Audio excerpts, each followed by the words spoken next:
Okay, here we go. All right, this is take four, actually. First time is because this little face right here, face, face, was rowing all over me, and she made me drop my phone and turn the camera off. And then I tried to hit record again, and I took a picture, and then I tried to hit record again, and I took another picture. So that was take four. So it's January 27th, 2017. And this is stating on his promises, number 26. And this is Psalm 116:6. Okay. The Lord protects the unwary. When I was brought low, he saved me. The translation on the online that I had was a little bit different. It was the Lord preserves the simple. When I was brought low, he saved me. So, but I also looked at what the definition of unwary is, and it was like unaware or not careful. So, an example was the unwary traveler can something happen to him. I forgot. Anyway, so the Lord protects the unwary. The Lord protects the ones who are unaware, who are not careful, and who are simple. So he protects those. When I was brought low, he saved me. And that's so very true. When I was brought low, he saved me. So, not that we intentionally are unaware and not careful about things, but we do have to be mindful that that happens. We get busy in life and busy in our own agendas, trying to make things happen in our own ways and fashions, and we become a little unwary. We become a little unaware and not careful of things that we're doing.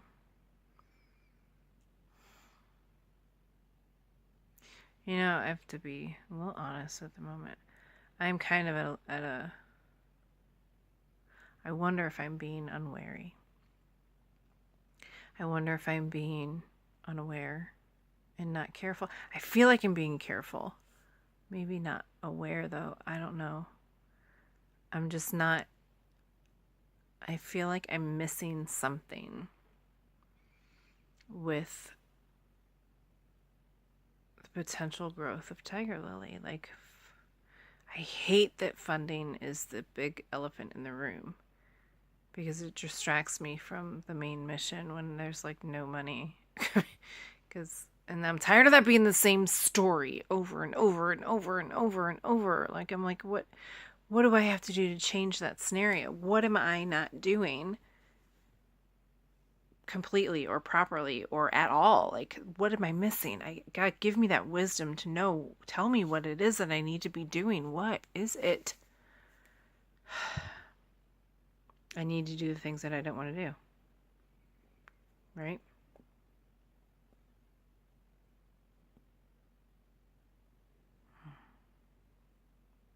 He tells me that all the time. I try to ignore it, but he doesn't let me ignore it. He repeats it and repeats it and repeats it.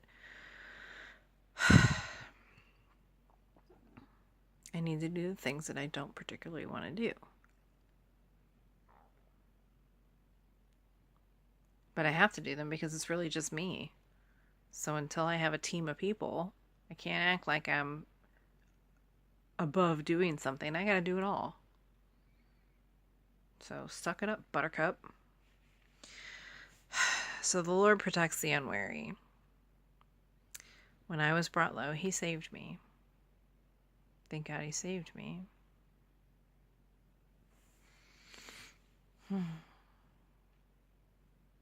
And I'm brought... Okay, thank you. He's so good. You just get little thoughts in your head. And it's like... It's him. Man, okay, so the thought was... As I sit here and gripe about being unaware, what am I doing? What am I doing? What am I doing? And the next verse was, when I was brought low, he saved me. I was looking at that past tense. I was looking at when I was brought low before he saved me. That's when I got saved. But he just said to me Chick, hello. Well, he didn't call me Chick. I put that in my own words. He doesn't call me Chick. But basically, I feel low right now. When I was brought low, he saved me. That's his promise right there. Like, okay. That's so good. It's not past tense. It's like right now. Okay, so he protects me while I'm being simple and unaware and potentially not careful. I try to be careful. I don't think I'm being not, what's the word? Excuse me. Not frivolous. What is the word I'm looking for? Reckless. Yes. Okay, not that I mean not reckless. I'm definitely not doing that. I'm being pretty cautious.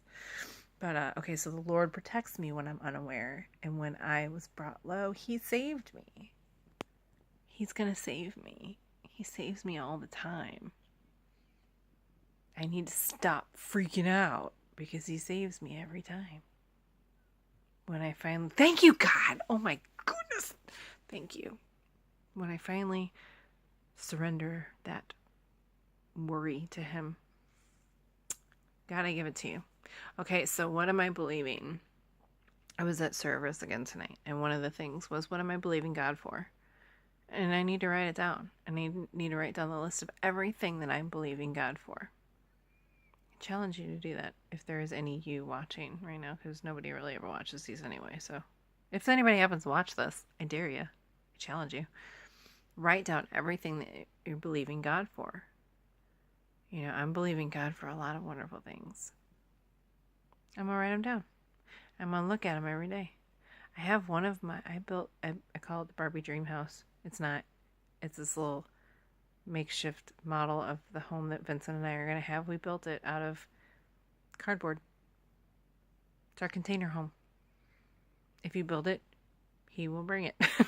So that's one of on my list. That's like a little model version on my list. So that's one thing I'm believing God for.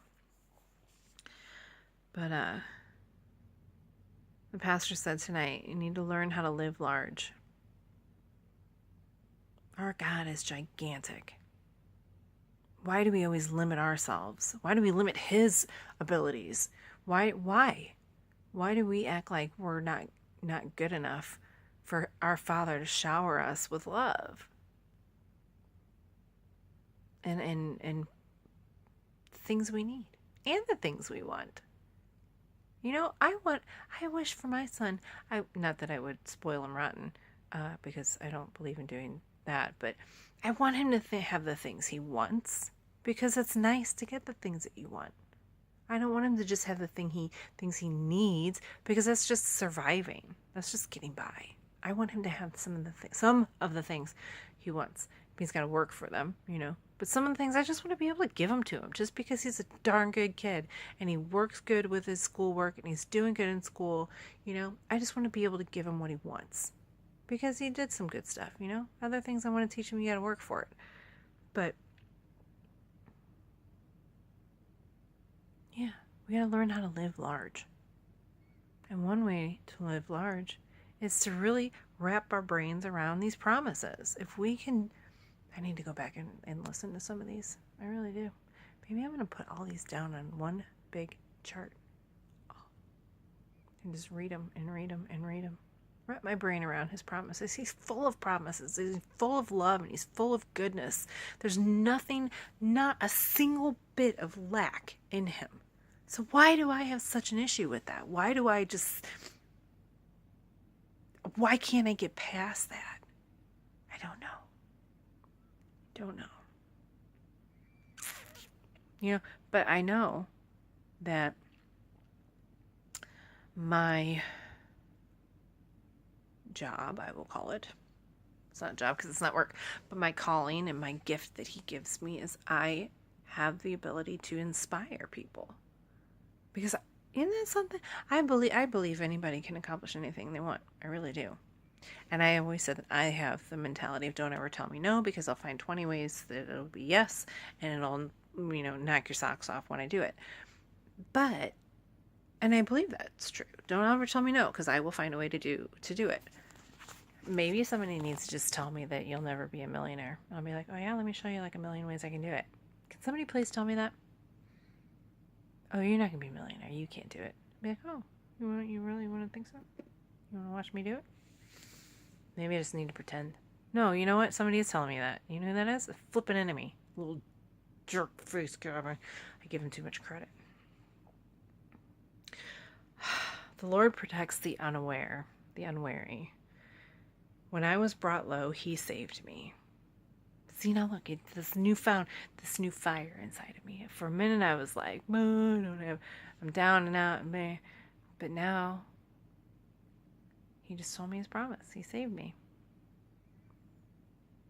When I don't see it, he does. I'm believing the Lord for a miracle, though. And I wrote down another thing that a friend of mine told me to do was to write down heavenly withdrawals. And I wrote down a heavenly withdrawal. The first day I did it, honestly, every single thing I wrote down, like one of them happened as I was writing it down. Crazy. But this next day, I wrote down a little bit more ballsy and very specific. The date hasn't come yet because I put a little timeline date on it. That date hasn't come yet. So hey, guy could pull something out of his hat. I really hope you do. Please. But I know he's got good things coming. I can feel such a wonderful shift of, I can't even explain of what it is. It's just a wonderful shift.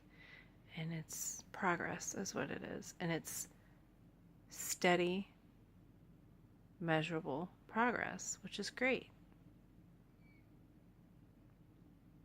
But my impatient self is, I needed this like 2 months ago. He's got a reason for everything. And this is him, again, testing my faith. We go from faith to faith, right? And every time I face this, I face it differently. I face it a little better. I have a little more faith. My faith is growing. I see God at work, and I see the things that he does. And he does great stuff. He saves me all the time. So the Lord protects the unwary. Psalms 116:6. The Lord protects the unwary. When I was brought low, he saved me. Thank you for saving me, Lord. I appreciate it so very much. You save me quite often.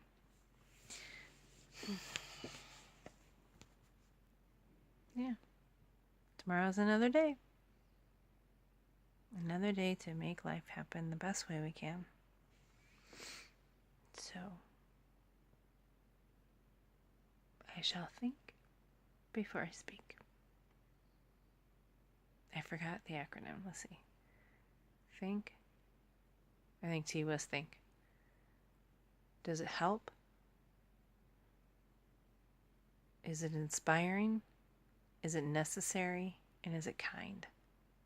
Yeah, that's easy. So, good evening on this Friday evening. I shall sleep well. And have a great day tomorrow. Okay. Good night.